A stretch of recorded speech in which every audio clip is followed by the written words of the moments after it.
Hey everybody, it's Mark Ruggiero here, Clark Commando 1983, April 27th. I think it's a little bit after midnight. And we're here with part 2. Should be a little bit shorter video to wrap up turn 1 of my Learn to Play After Action Report campaign game of Unconditional Surrender to September 39 turn. The last video was pretty long.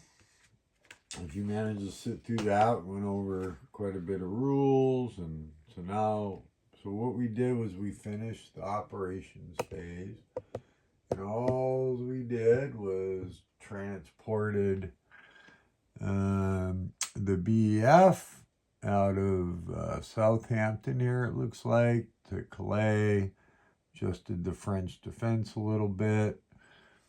And basically what happens, how you convoy units in the game, is that you activate the army, has to be stacked with a convoy moved out of port, drop the unit off, and you can continue moving the convoy if you wanted. I went ahead and moved it back to Southampton.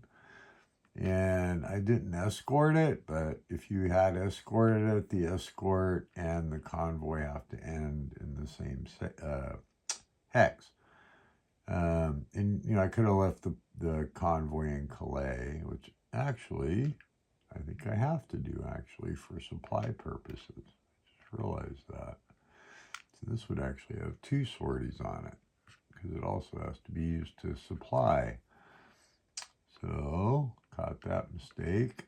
All right, so we're gonna, these counters are a little bit wonky in size. There we go. All right. Anyway, so that's where we're at with this, and I wanted to start the video here because I want to go through each of the rest of the phases and kind of go over what happens, and then we'll go from there. And we'll get some exciting stuff coming up. Obviously, if you like this video, please like and subscribe to my channel. Really appreciate it. And, well, if you don't, you don't, right? Okay. So, that being said, and I like comments, so please comment if you can. Helps keep me going. I'm having a good time doing this, as always. All right. So, if you remember, and I keep repeating this, your player aid, the rules and player book you want to get from the GMT website, which are the most up to date. And then you can get a set of charts from BGG for the 2024 charts, the most recent update. Now this is a sequence of play one that's just out of the second printing of the game. And where we're at is we did operations phase, and you do that there again in sequence of Axis, then the Western Allies, and the Soviets. And that's how you do all these the whole sequence of plays like that, and meaning you go in order of before you move on to the next phase. So at the end, you do a supply check, and basically that's why I left the convoy there in Calais. That has to burn a sortie to carry supply for the BEF. And take care of that.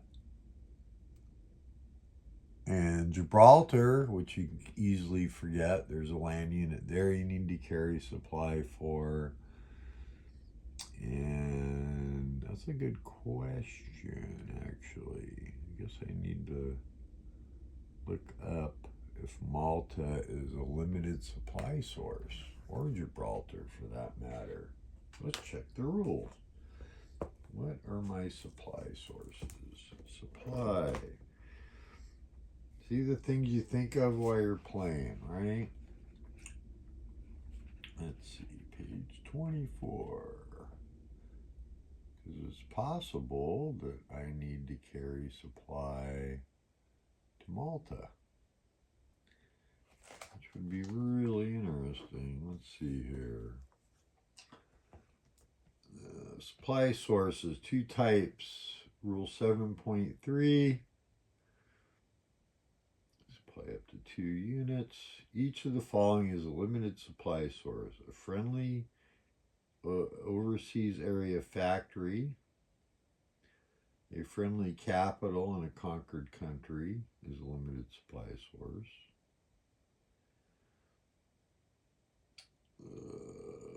A friendly capital and Axis country for a German unit.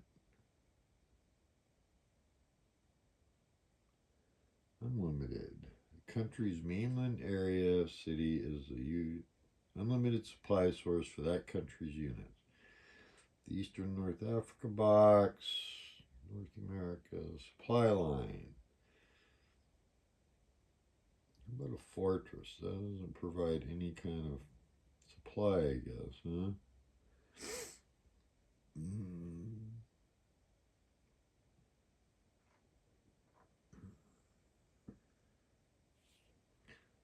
Let's see. Exception. The following units are always considered to have traced supply line to an unlimited supply source. These, speed gameplay, convoy unit, unit in the map box, Gibraltar. These are if it's a garrison. Oh, okay. That's a rules catch for me. So Gibraltar, you don't need to carry supply, nor do you need a garrison ground if it's a garrison ground unit in a port on an island. So that would cover Malta. It's a limited supply source. Okay. That made that a lot easier. All right. That is something that I was not aware of till just now. So see, we learned something together. Played the whole game at GMT. Not a big deal. But we're going to remove that sortie from the convoy in Gibraltar. And the naval units are always considered in supply. So we're good to go there.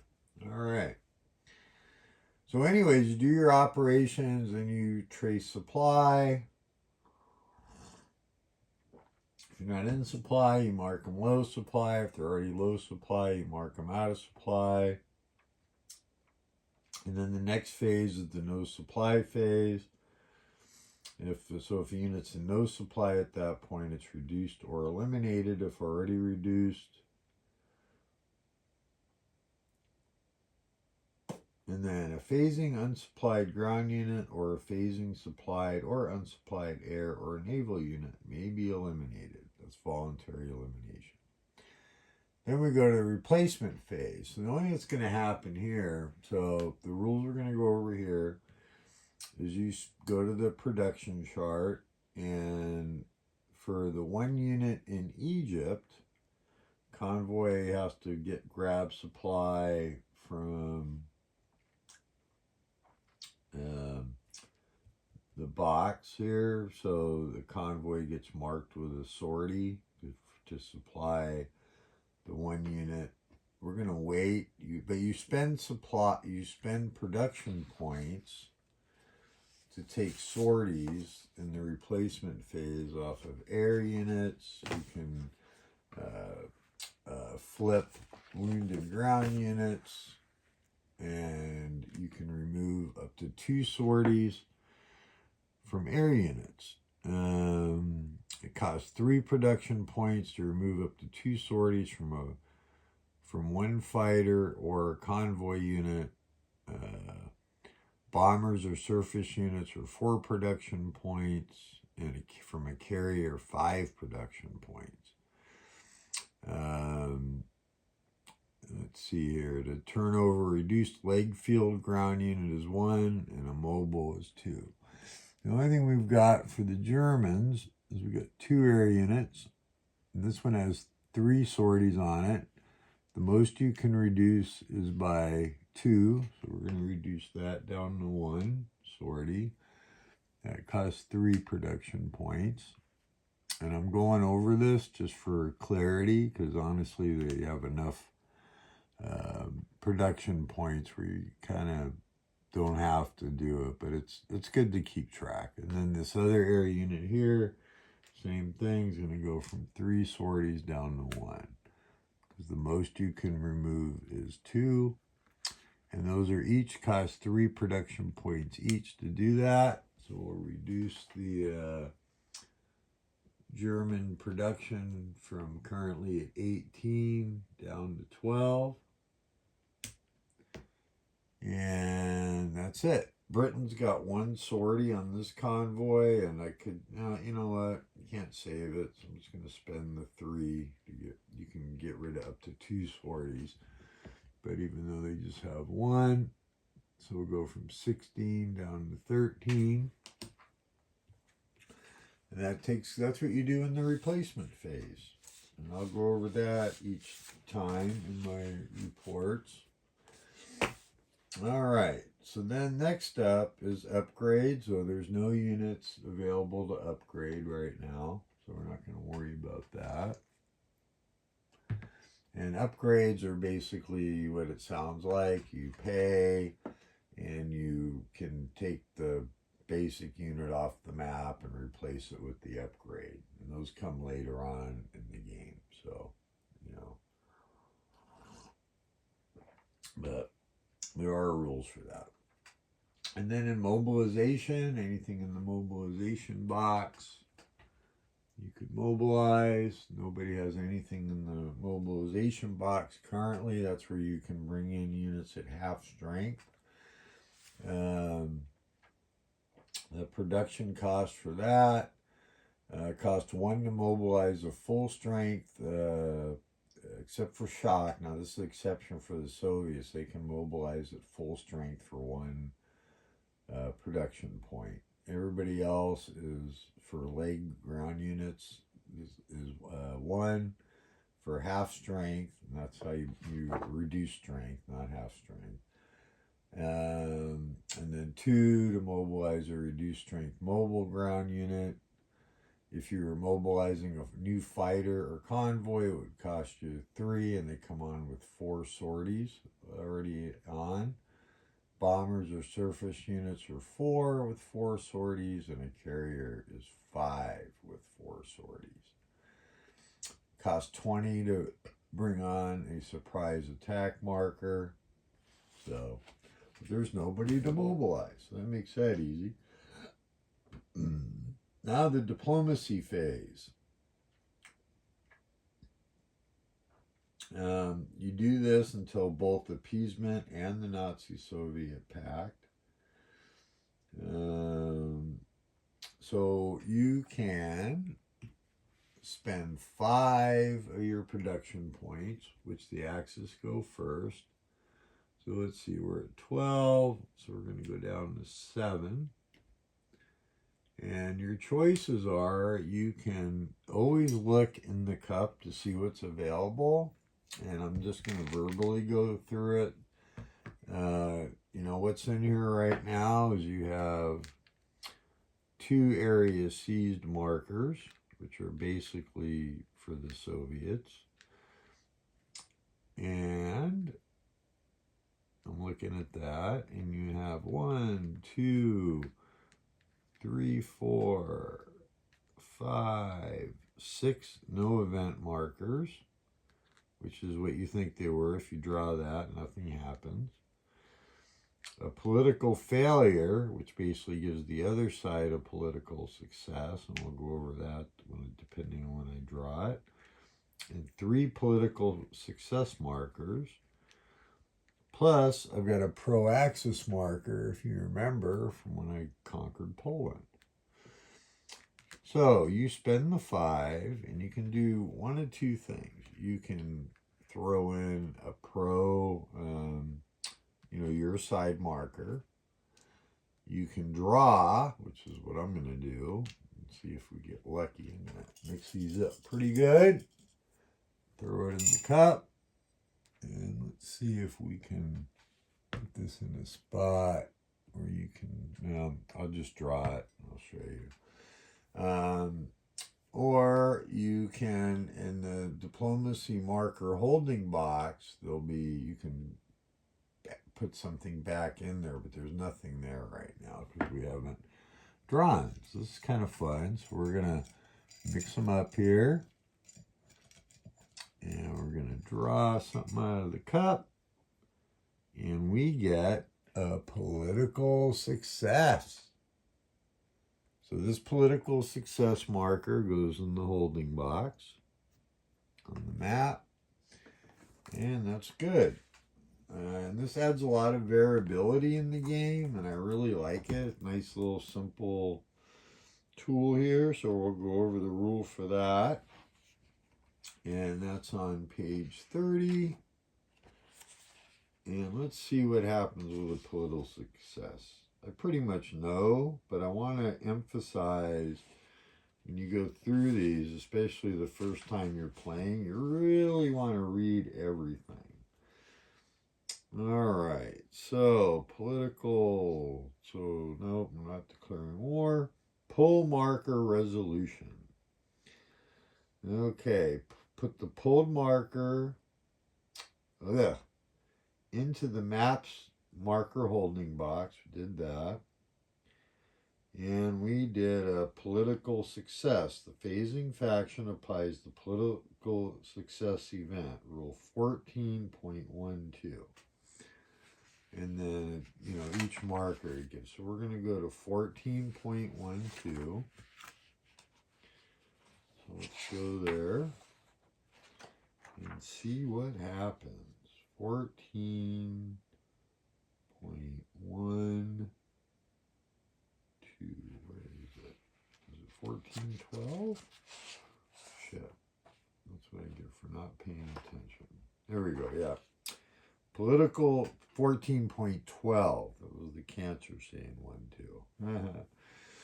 Faction applying this must do one of the following. Okay, the term friendly or enemy below refers to the applying faction. So you select a neutral country that has no pro-faction or a strict neutrality marker in it and shares a land border with an active friendly country. If the Western faction is applying this event, the neutral country can instead share a C-zone with an active friendly country. You can put a pro-faction marker in its capital hex. That's one choice. Or you can select any neutral country that has a friendly political action marker in its capital hex. The neutral country activates and joins the friendly faction. Perform country setup. Or you can select any neutral country that has an enemy pro-faction or neutrality and remove the marker. All right, so basically I can pick somebody that shares a border with Germany, right? If I want to select a country that has no pro-faction or strict neutrality marker and shares a land border with an active friendly country. So that's what I think we're gonna do here. We don't need to align Denmark. It's 39 September. So I either could, man, this is tough. I could do Germany, which I think is what I'm going to do. I still got time to go after Hungary and Romania. Now I could align Romania, and that would lock Romania in with me, which would be maybe not a bad choice.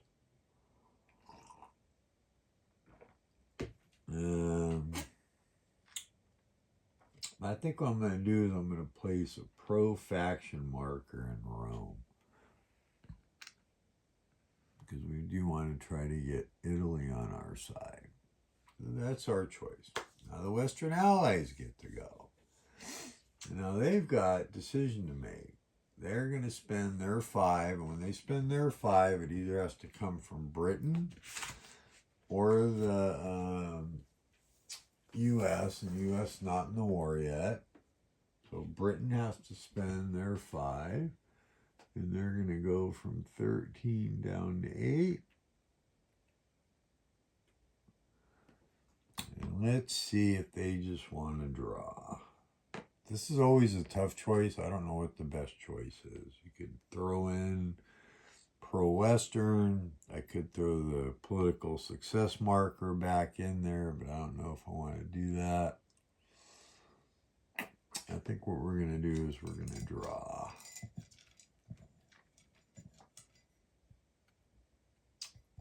Maybe I should, you know what? I'm going to spend 5 and throw in a pro-Western marker. That's what I'm going to do instead. I want to up my chances. Now, you're gambling a little bit when you do that because the Soviet player could draw this Russian, German player, and then it's a no event. But if it survives, it might get through. And, drawn, so now the Soviets, they're going to spend their 5. And they got plenty. They got 18, so go down to 13. And we're going to draw with them. And, political failure. That's not good. That is not good. I was hoping to get an area seized or a political success or even a no event. So let's see. Political failure. The non-phasing faction applying this event. Pull marker resolution. So I think this is going to be the axis, but let's check. It refers you to rule 10.22. Excuse me. Apply the political failure event. The faction that applies it depends on which pulled the marker.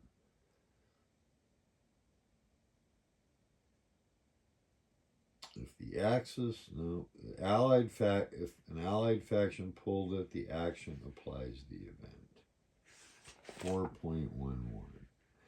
So you go to 14.11. The non-phasing faction apply determined by blah, blah, blah. Selects one neutral country that shares a land border with an active country belonging to the phasing faction. The terms friendly or enemy refer to applying the non-phasing faction. Okay. So you have to share a land border with an active country.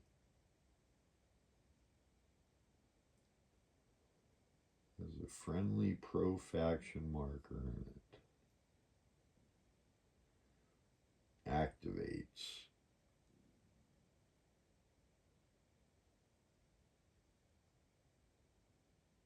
So that means I could activate Italy. Ooh, interesting. So do I guarantee Italy enters, or do I place another pro-faction?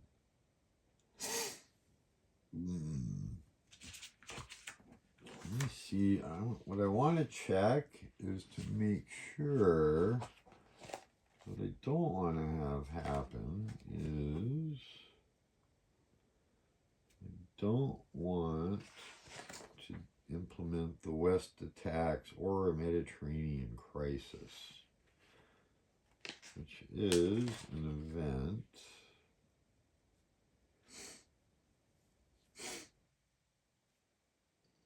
Let's see here. That.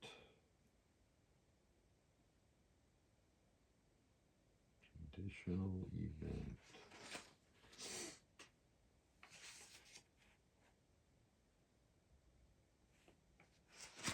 I'm going to look at West invaded, Mediterranean crisis. Attacks and new moves into or is placed in a France.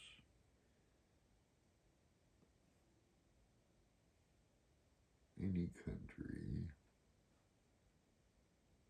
Yeah, so if we do that, if we did Italy right now, that would be the Mediterranean crisis.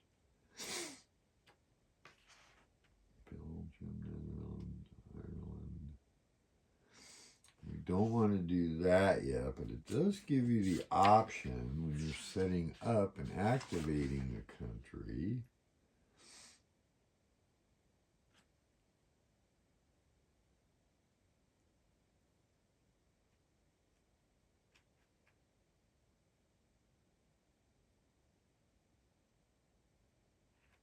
Mobilization card box.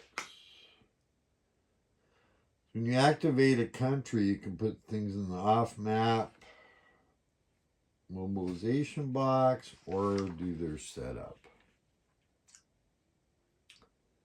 And I don't particularly care to put it in the mobilization because that's a lot of stuff that you're going to have to pay.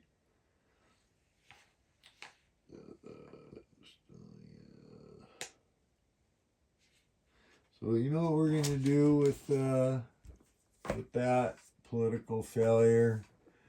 After reviewing my options, we're going to place a pro-axis marker in Budapest, I think. Why not? Huh? Why not? All right.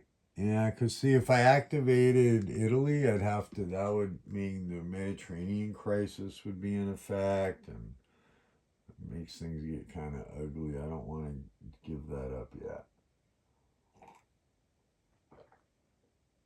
The only way to avoid that would be to place the whole freaking Italian army and stuff in the mobilization box, which would take forever to mobilize. I don't want to do that. All right. So that's how you do diplomacy. Victory check. Obviously, this early we can skip that. No reason to even look at that. And then the end turn phase. So what happens in the end turn phase, you advance the turn marker. And anybody that's in the eliminated box on your card goes to the mobilization. So the Germans have a garrison. And the Soviets have an army. When they did Eastern Poland, the seated bots. And we're going to advance the turn marker way up here. So we will be beginning the October 1939 turn on our next video. So I hope you tune in. Hope this wasn't too slow. These two German armies are going to go in the mobilization box on their card. And that's it. We'll see you all soon. Thanks for watching. Bye.